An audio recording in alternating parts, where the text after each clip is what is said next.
मंदिर जो है बेहद अनोखा है, यूनिक है और इसे देखने के लिए लाखों पर्यटक हर साल यहाँ पर आते हैं।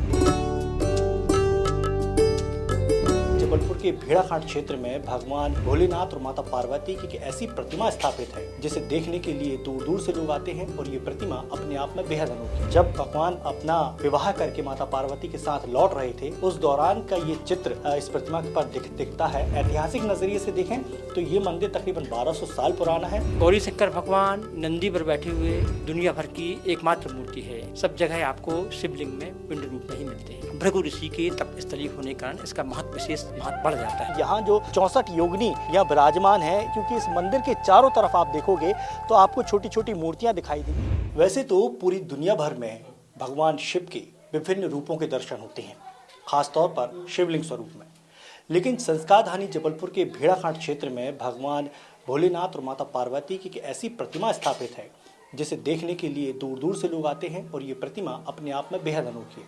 क्यों अनोखी है?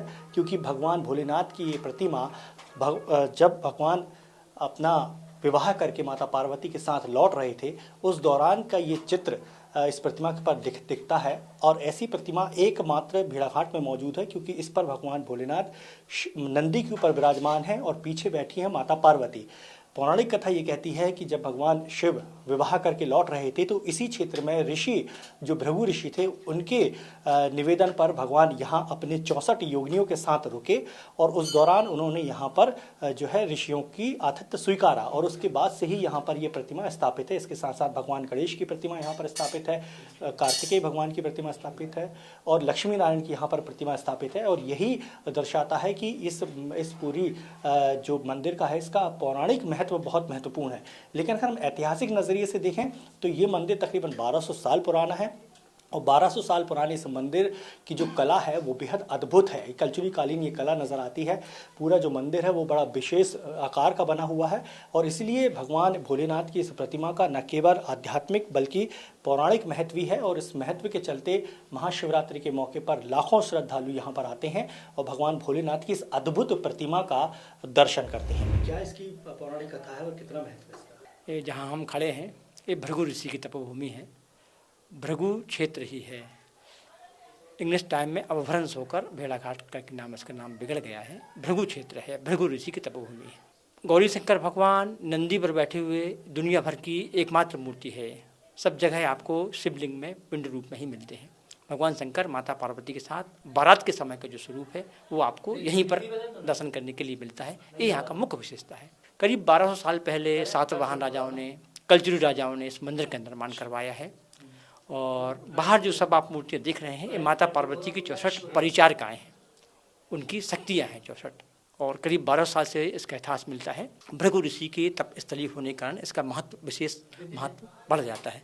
कहते हैं कि जब केदारनाथ में बाबा का शादी हुआ था तो सप्त ऋषियों ने अपने आश्रम पर गौरी शंकर भगवान को बुलाया था विवाह के समय में। तो कहते हैं सप्त ऋषियों ने भी यहाँ पर 64 योगिनी के साथ बारातियों के साथ भोले बाबा को यहाँ पर बुलाया ना। उसकी याद में सातवाहन राजाओं ने इस मंदिर का निर्माण करवाया। ऐसा इसका पौराणिक कथा है। भेड़ाघाट क्षेत्र में बने इस 64 योगिनी मंदिर का पौराणिक, आध्यात्मिक और ऐतिहासिक महत्व है।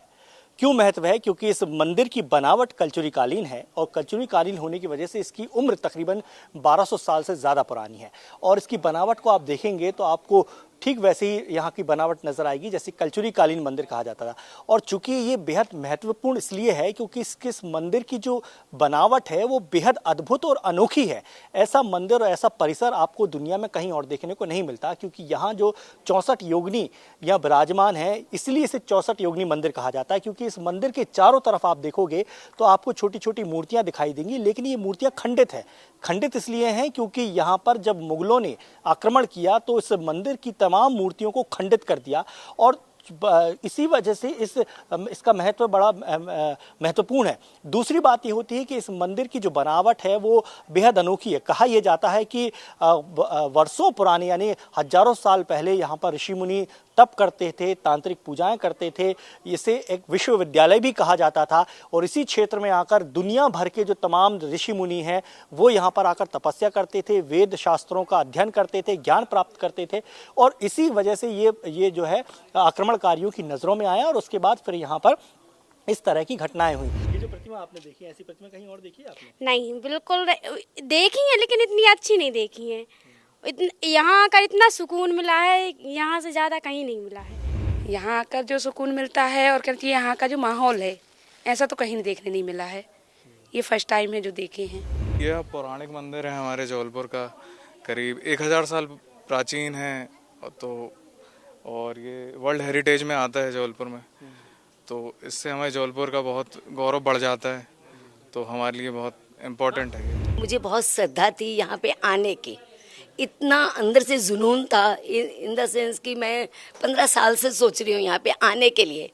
लेकिन कहते हैं बाबा जैसे मेरी सुनी आप सबकी सुनना। जिस तरीके से मैंने कहा कि इस मंदिर का महत्व जितना ऐतिहासिक है, पौराणिक है, उतना ही इसका जो है आध्यात्मिक महत्व भी है। तो यहाँ पर ध्यान होता था, अध्ययन होता था, फिर यहाँ पर मान्यता है कि भगवान शिव यहाँ पर विराजमान है, तो उसका महत्व अलग है। मुगलों ने यहाँ पर आक्रमण किया तो उसकी बात अलग है। तो इसलिए ये मंदिर जो है बेहद अनोखा है, यूनिक है, और इसे देखने के लिए लाखों पर्यटक हर साल यहाँ पर आते हैं। कैमरामैन रविंद्र खान, दुर्गेश कुमार, विस्तार न्यूज़।